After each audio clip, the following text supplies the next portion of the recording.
लोकसभा चुनाव के नतीजे आ चुके हैं। एनडीए बहुमत में है। इंडिया गठबंधन भी अपनी सरकार बनाने के दावे पेश कर रही है।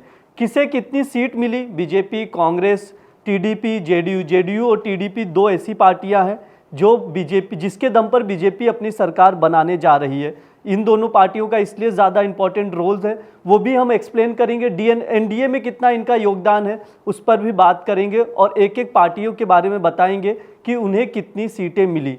आपको बता दूं 543 सीटों पर लोकसभा चुनाव जो वोटिंग हुई थी उसी पर नतीजे डिक्लेयर किए गए हैं। एनडीए जो है अभी 290 प्लस है और इंडिया अलायंस की बात करें वो भी 230 प्लस है। कड़ा मुकाबला हुआ, दोनों के बीच कांटे की टक्कर हुई। मैं एक एक पार्टियों का बता देता हूं। सबसे पहले बीजेपी, भारतीय जनता पार्टी की बात करें तो अकेले उस पार्टी को 240 सीटें मिली हैं।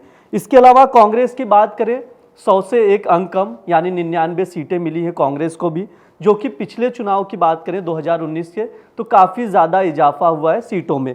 इसके अलावा समाजवादी पार्टी उत्तर प्रदेश की बात करें तो बीजेपी को सबसे ज़्यादा घाटा हुआ है। उस नुकसान की कई वजहें हैं, वो भी बताएंगे हम आपको। लेकिन इसमें जो है अखिलेश के नेतृत्व वाली समाजवादी पार्टी सबसे ज़्यादा मजबूती से खड़ी हुई है। 37 सीटें जीती है समाजवादी पार्टी ने।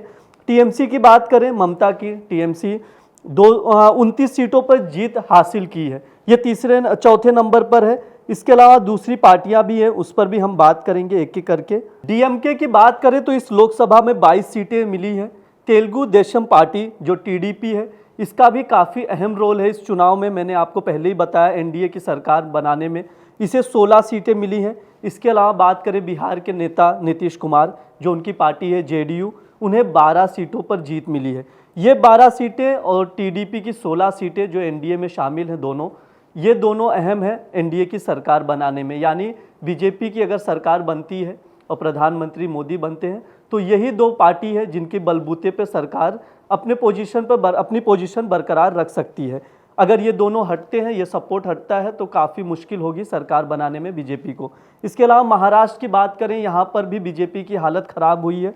पहले मैं आपको बता दूं उद्धव ठाकरे की जो शिवसेना है उसे जो बाला साहेब ठाकरे की शिवसेना कहा जाता है, जब इस इलेक्शन कमीशन ने इसे डिक्लेयर किया और असली शिवसेना शिंदे गुट को दे दिया। उसके बाद से ही काफ़ी नाराज़गी थी शिवसेना में, लेकिन उद्धव ठाकरे की शिवसेना 9 सीटें जीती हैं, जबकि एनसीपी जो शरद पवार गुट है वो 7 सीटें जीती है और शिंदे गुट जो था शिवसेना 7 सीटें जीत पाई है। और लोक जनशक्ति दल रामविलास पासवान की पार्टी जो है वो भी 5 सीटें जीतने में कामयाब रही हैं।